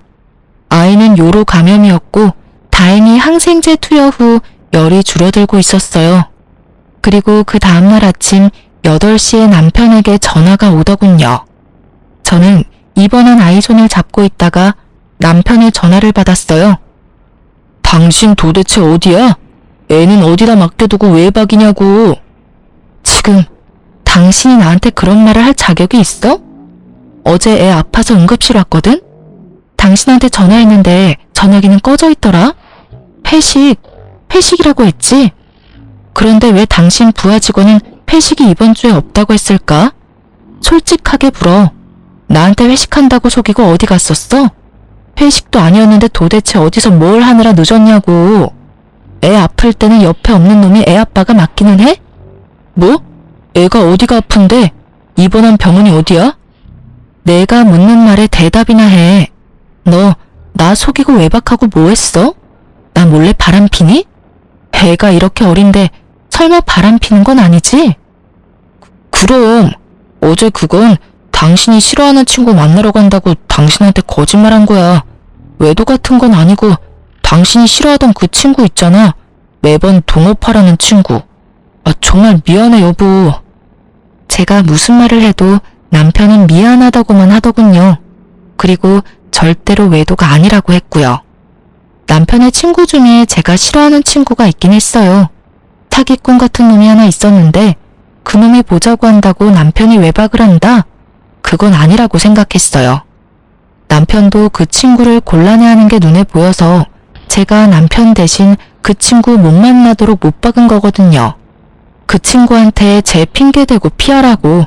그러니 그런 친구 때문에 외박을 할 리가 절대 없어요. 저는 남편의 사과를 받아들이는 척 하면서 남편 차 조수석 뒤에 녹음기를 넣어뒀어요. 아니면 다행이고 만약 맞다면 족쳐야 하니까요. 그리고 저는 남편 놈의 더러운 거짓말을 다시 알게 됐죠. 차 안에 놔둔 녹음기에 남편의 전화 내용이 고스란히 녹음됐거든요. 여자와 함께 만나 대화하는 내용뿐만 아니라 와이프에게 들켰으니 이제 만나는 거 조심해서 만나자는 내용도 있었어요. 그 대화 내용을 듣는데 얼마나 웃겼는지 아세요? 두 사람에서 절대로 들키지 않을 계획을 열심히 짜더군요. 폰 들키는 거 대비한 세컨폰 만드는 것부터 세컨폰 숨겨뒀을 때는 네이버 블로그 댓글창을 이용해 대화하자고요. 배신감에 저는 남편님에게 복수심을 활활 불태웠어요. 솔직하게 말하면 당장이라도 남편과 상간녀에게 달려가 제게 눈물 흘리게 만든 값을 받아내고 싶었어요. 그렇지만 이때 저는 그런 생각을 했죠. 제가 이혼을 하지 않겠다고 다짐했다 하더라도 상황이 어떻게 굴러갈지는 알 수 없을 거라고. 그래서 저는 증거를 모으기 위해서 남편과 상간녀를 미행하기로 했어요. 남편을 미행해서 상간녀의 집을 알아냈고 상간녀의 집 앞을 지키고 섰어요. 그런데 얼마 뒤 저는 정말로 당황할 수밖에 없었어요. 정말로 의외의 인물이 밖으로 나왔거든요. 저는 너무 당황한 상태로 사진부터 찍었어요. 상간녀에게 직접 가서 따지려고 했던 제 계획은 잠시 뒤로 물렸어요. 저는 계획을 바꿔서 남편부터 추궁하기로 했어요. 그리고 여차하는 순간 저 인물이 저에게는 도움이 될 것 같았거든요. 저는 그날 저녁 남편에게 가서 말했어요. 나랑 이야기 좀 해. 당신 나 말고 다른 여자 생긴 거 맞지? 갑자기 무슨 말이야. 이상한 소리 하지 말고 식사나 하자. 말 돌리지 말고. 나 당신 차 안에 녹음기 넣어놨었어. 거기 이미 다 녹음됐더라고. 당신이랑 그 여자 작당하는 거. 지금 당장 헤어져. 그러면 내가 용서해 줄게. 용서? 야, 네가 뭔데 날 용서하고 말고 해. 진짜 어이가 없어서. 내가 바람을 피든 말든 당신이 뭔 상관인데? 나도 당신처럼 성질 더러운 여자랑 사는 거 싫어. 그 성질 더러운 여자 싫으면 결혼은 왜 하자고 그랬어? 그리고 처음부터 내가 성질이 더러웠어? 너랑 네 엄마한테 그만큼 당하는데 성질이 안 더러워지는 게 이상하지. 그래서 어쩔 건데? 나랑 이혼이라도 하겠다는 거야? 이혼이 별거야? 서로 싫어지면 헤어지는 게 맞는 거지. 그래, 헤어져. 헤어지고 나도 좀 편하게 살아보자. 솔직하게 말해서 너 우리 엄마한테 예의 없이 구는 것도 얼마나 열받았는지 알기는 해? 그 여자는 당신처럼 이렇게 아나무인인 사람이 아니야. 상간녀를 두둔하는 말을 하며 남편놈이 실컷 짓거리더군요. 제 무덤 파는 줄 모르고 열심히 파서 묻히기 전에 한 번 더 물어봤어요. 그래서 이혼하겠다. 그 말이지? 그래, 이혼해 줄게. 내가 용서해 주겠다고 했는데도 굳이 지옥길로 알아서 걸어가겠다. 이 말이지? 제 말이 심상치 않음을 느꼈는지 남편놈이 잠깐 흠칫하더군요. 그렇지만 자기도 뱉은 말이 있으니 번복하지는 않더군요. 뭐든지 법대로 할 거야, 법대로. 그래, 그럼 이혼해 줄게. 아버님이랑 어머님한테 이야기하러 가자. 당신 바람나서 애랑 나 버리고 이혼하겠다고 이야기할게. 남편놈 얼굴이 새카맣게 변하더군요. 시아버지 밑에서 일하는 남편놈은 자기 딸이 시아버지의 마음을 얼마나 많이 사로잡았는지 잘 알고 있었거든요. 신권이랑 양육권은 안 줄 거야. 넌 나한테 주게 되어 있어. 이 이혼은 전적으로 다 네 탓이니까. 넌 바람을 폈고 너희 엄마는 나를 괴롭히고 내 친정을 모욕했지. 게다가 아이가 아플 때도 바람을 폈으니 애를 데려갈 자격이 있기나 하겠어? 제 말에 남편이 부들부들 떨더군요. 저는 남편놈을 강제로 시댁으로 끌고 가서 시부모에게 이혼 이야기를 꺼냈어요. 아버님, 어머님, 저희 이혼하기로 했어요. 제 말에 시모가 비웃으며 한마디 하더군요. 네, 그렇게 될 줄 알았어. 네가 잘나면 얼마나 잘났다고 시어머니 이겨먹고 잘 살 줄 알았어? 당신은 좀 가만히 있어. 며느라가 왜 갑자기 이혼을 하겠다고 하냐? 큰 문제가 아니면 다시 생각해보고. 이 사람이 바람을 폈어요, 아버님. 그 말에 시부가 찔끔 놀라더군요. 자기도 바람을 폈으니 말이죠. 그런데 제가 용서해 줄 테니 그 여자랑 인연 끊으라고 했는데 그럴 바엔 저랑 이혼하는 게 낫겠다고 하더라고요. 그래서 원하는 대로 이혼해 주려고요. 전 분명히 기회를 줬어요. 그런데 그걸 거절한 건 남편이에요. 그럼 우리 손녀딸은? 제가 데려갈 거예요. 이 사람 아이 열이 펄펄 나서 병원 간 날에도 상간녀 만나느라 제 연락도 못 받은 인간이거든요. 그런 사람한테 양육권에 친권이 가당키는 해요? 으이구, 네가 잘했어야지. 왜 우리 아들 욕을 하고 그래? 오냐, 이혼해라. 누가 와도 너보다는 낫겠어. 호언장담하는 시모를 보며 저는 속으로 비웃어줬어요. 아무것도 모르는 저 할머니가 상간녀 정체를 알고도 저렇게 평온하겠나 싶었거든요. 확답을 듣고 나니 이 두 사람을 용서할 생각이 완전히 사라졌어요. 그렇게 저는 이혼을 하기로 하고 짐을 챙겨 아이와 함께 집을 나왔어요. 그리고 이혼 소송에 관해 이야기 나누자며 남편과 시부모를 가게로 데려왔어요. 시부모에게는 손녀를 마지막으로 볼 수 있게 해주겠다고 했죠. 그렇게 식당에서 저는 시부모와 남편에게 말했죠. 확실하게 이혼하기 전에 식사 한번 대접해드리고 싶었어요. 아가, 이혼은 다시 한 번 더 생각해보거라. 이 빚덩이 같은 것이 아버지 없이 살면 얼마나 힘들겠니? 당신은 왜 그런 말을 해요? 제가 뭐라고 그렇게 두둔하냐고요? 그리고 넌 뭐가 그렇게 매번 당당해? 식사 대접? 웃기고 앉았네. 네가 왜 우리한테 식사를 대접해? 뭔 꿍꿍이가 있으니까 불렀겠지. 우리 아들한테서 얼마나 뜯어먹을 작정이야? 말씀이 심하시네요. 뜯어먹기는 누가 누굴 뜯어먹어요? 그건 어머님이 곧 하시게 될 텐데요. 저의 말과 함께 방 밖에서 똑똑 노크 소리가 들렸어요. 손님이 오신 모양이네요. 애초부터 식사 자리는 6명으로 세팅이 되어 있었어요. 제가 상간녀를 불렀거든요. 어차피 하게 될 상견례 미리부터 시켜주려고요. 그리고 문이 열리고 들어선 사람들의 얼굴을 보고 시부모와 남편의 얼굴이 완전 경악으로 물들었어요. 인사들 하세요. 남편 상간녀랑 그 어머님이세요. 저 년이 왜 여기를 왜 와? 시모가 숨 넘어갈 듯 소리치고 있었어요. 그리고 시부는 아무 말도 못하고 눈만 질끈 감고 있었고요. 남편은 이 상황이 어이없는지 저한테 그러더군요. 당신 왜 이 사람 부른 거야? 어차피 나랑 이혼하고 저 여자랑 결혼할 거잖아. 미리 상견례 좀 시켜드리려고 불렀지. 그게 지금 말이라고? 남편 말이 끝나기도 전에 시모가 남편을 바라보며 잔뜩 화난 목소리로 물었어요. 아들, 너 설마 저년 딸년이랑 바람난 건 아니지? 에? 어머니, 무슨 말씀하시는 건지. 저년 저거 네 아버지 내연녀야 이놈아. 너 도대체 어디서 누구를 만나고 다닌 거야? 뭐라고요? 남편이 놀라서 상간녀를 바라보았고 상간녀도 몰랐는지 남편을 놀란 얼굴로 쳐다보더군요. 내가 저년 때문에 마음고생한 거 생각하면 네가 나한테 이러면 안 되지. 아들까지 저년 딸한테 놀아나고 지금 뭐하는 짓들이야? 남편이고 아들이고 도움되는 것들이 없어?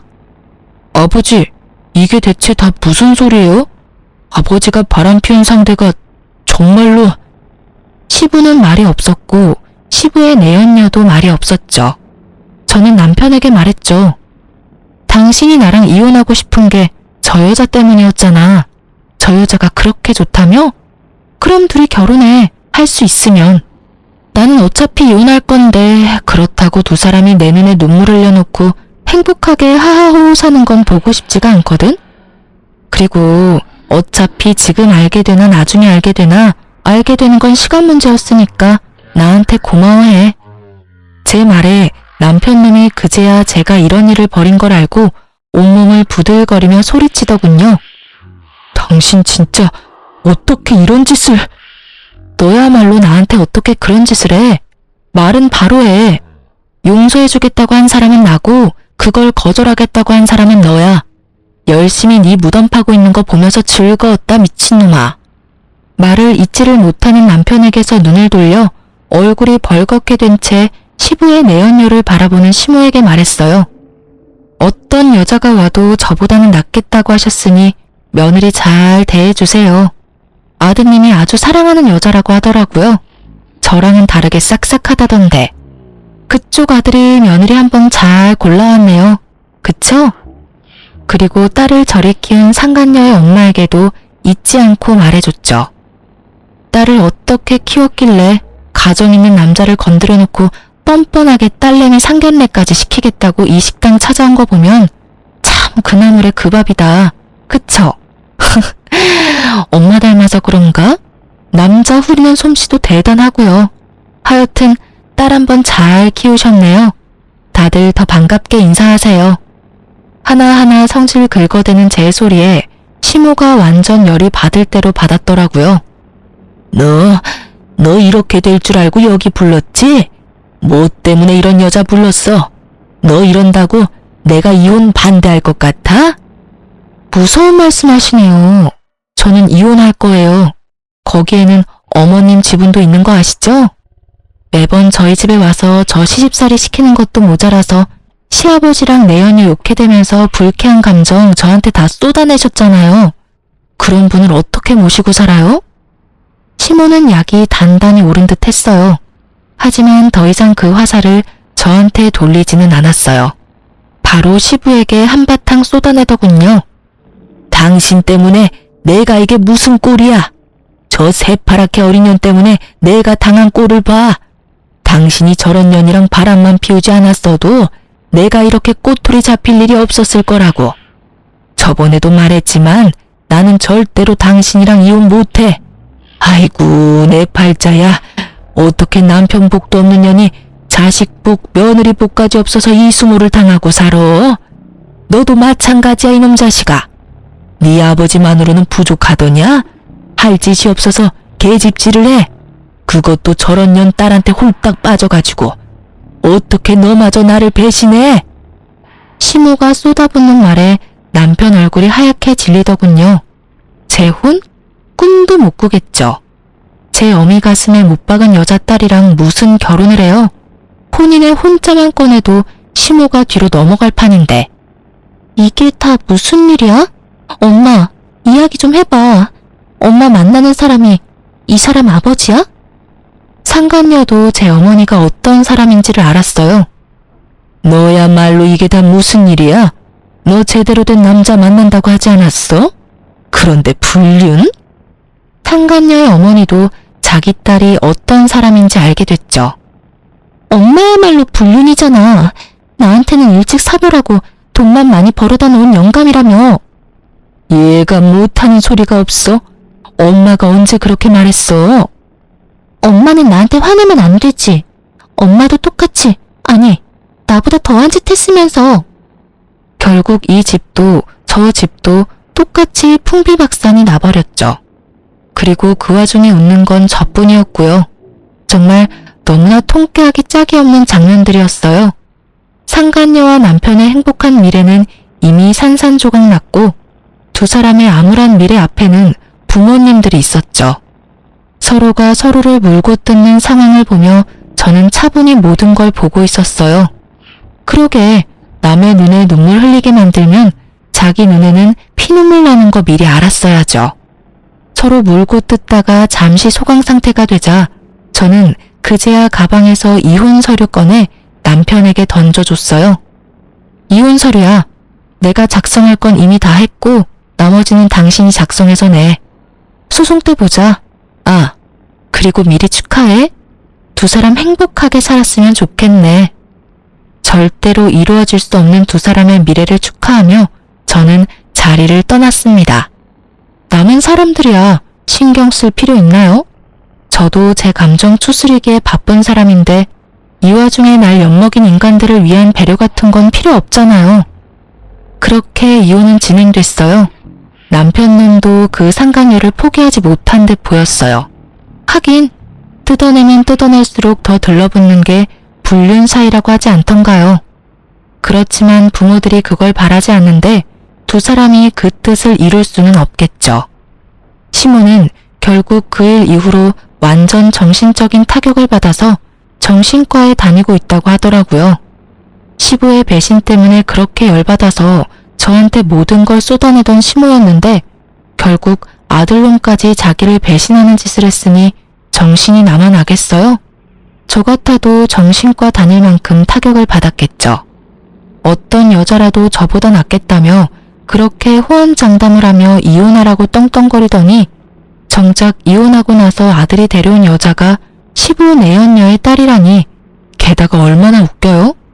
남편 바람난 것 때문에 그렇게 열받은 사람이 아들 바람나서 며느리가 이혼하게 됐는데 잘 됐다며 이혼하라고 말하는 것 자체가 말이죠. 저 같으면 자기 아비랑 똑같은 짓 했다면서 냅다 두드려 패버렸을지도 모르는데 역시 남다른 정신세계를 가지고 있는 분이셨어요. 그리고 남편은 정말 웃겼어요. 이혼 소송 중에 시부와 남편 저 셋이 다시 만난 적이 있었거든요. 시부가 불러들인 거였어요. 시부가 저한테 그러더라고요. 너 정말로 이혼할 생각이냐? 나는 너희가 이혼하지 않았으면 좋겠다. 내가 아들에게 나쁜 영향을 줬다고는 생각하지만 그렇다고 아들이 잘못된 상대와 재혼하는 건 아니라고 생각하거든. 아버지, 저희 정말로 이혼할 거예요. 그리고 저는 이 사람보다 그 여자가 더 좋다고요. 아버지가 이해 좀 해주실 수 없어요? 안 된다면 절대로 안 돼. 그 여자 말고 다른 여자를 데려왔으면 또 모를까. 너는 그 여자가 어떤 여자인지 알면서도 나한테 재혼 이야기를 꺼내? 그리고 손녀딸이랑 며느리 다시 데려오지 않으면 너한테는 절대 상속 같은 건 없어. 알았어? 아버지, 잘못한 건 제가 아니라 아버지잖아요. 웃기시네. 아버님이 바람피는 건 잘못이고 네가 바람피는 건 잘못이 아닌 거야? 자기는 잘못한 거 하나도 없다는 식으로 이야기하네? 그러게 왜 바람을 펴? 당신이 바람만 안 폈어도 당신 처지가 이렇게 꼬이지는 않았겠지.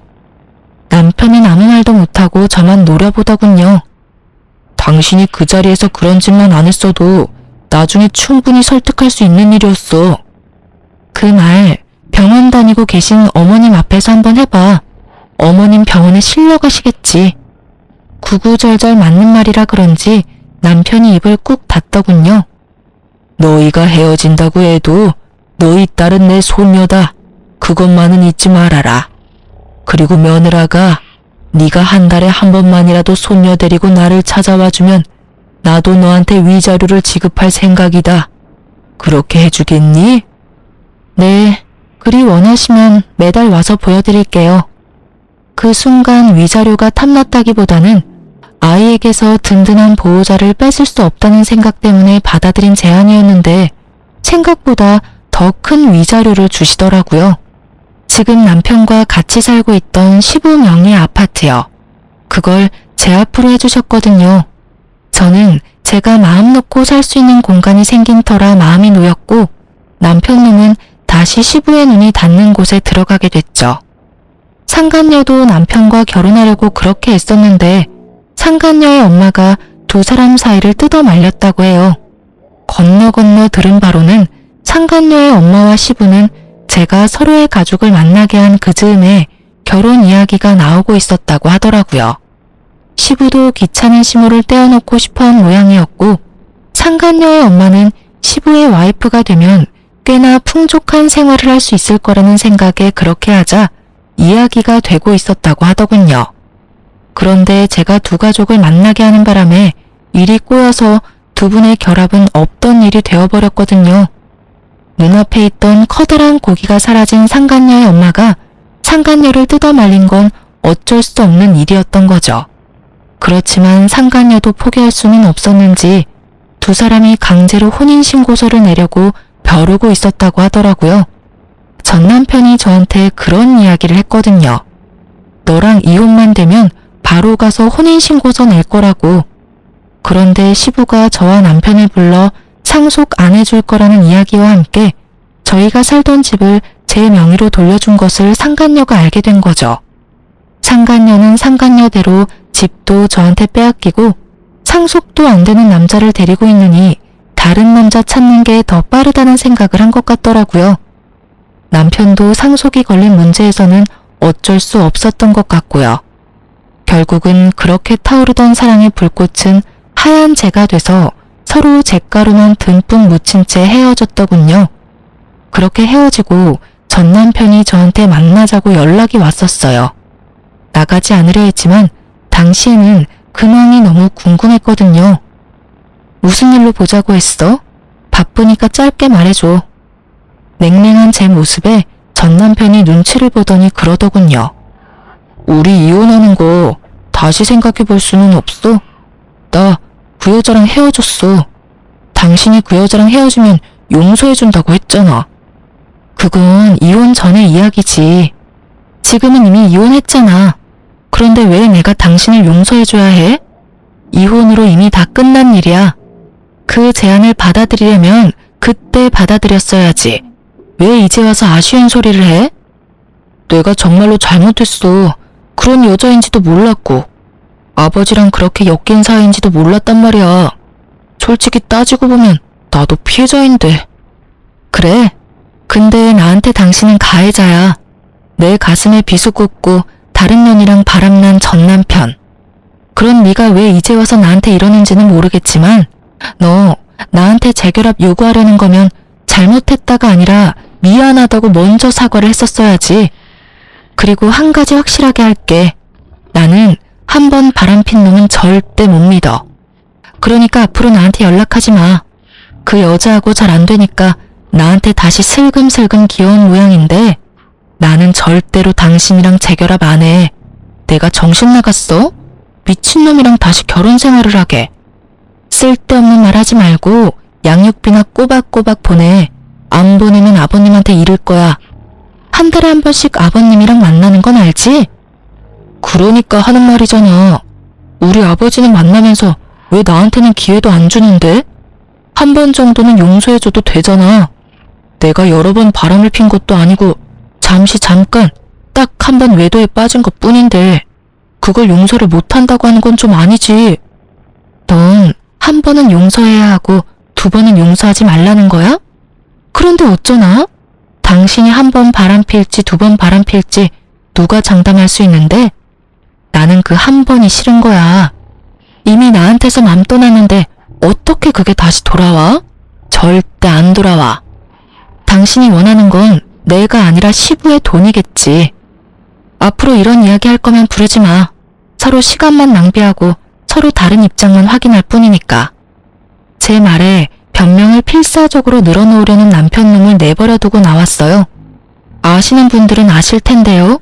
제 생각에 바람은 습관이에요. 절대 안 한다 맹세해도 그런 상황이 오면 하게 되어 있거든요. 저런 제안은 빠르게 손절하는 게 정답이랍니다. 제가 아는 사람 중에는 바람피는 남편 용서해줬다가 뒤통수 맞은 사람도 있거든요. 그리고 남편놈이 저한테 재결합을 이야기했지만 그게 제가 좋아서 이야기한 건 아니잖아요. 아무리 봐도 시부의 돈이 아까운 게 눈에 보이잖아요. 일이 꼬이지 않아서 시부가 재혼을 허락했다면 이놈이 저 앞에서 이렇게 아쉬운 소리를 할 리가 있겠어요? 사랑도 없는 결혼을 다시 시작할 필요가 없잖아요. 어떤 사람들은 상황이 잘 풀렸으니 그냥 받아주지 그랬냐고 물었죠. 그런데 그런 생각이 들었어요. 시부가 만약에 돌아가시고 나면 저 남자가 그때도 저를 와이프로 여길까 하는 생각이요. 애초에 돈 때문에 상간녀와 헤어진 남자인데 시부의 돈과 재산이 상속되면 당연히 다른 여자 만나는데 주저하지 않겠죠. 그리고 어떤 이유보다도 그 남자가 저를 여자로 보지 않는다는 점이 제일 컸어요. 그것만큼 비참한 게 없으니까요. 그래도 지금은 잘 살고 있으니까 이런 생각도 안 하고 살아요. 떨쳐내는 게 힘들었지만 지금은 그때의 일에 묶여있지는 않으니까요. 쓰다 보니 길어졌네요. 제 사연 들어주셔서 감사합니다. 아, 저에게 응원의 한마디 댓글로 써주시면 더욱 감사할 것 같아요. 여러분, 좋은 하루 되세요.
Jesus.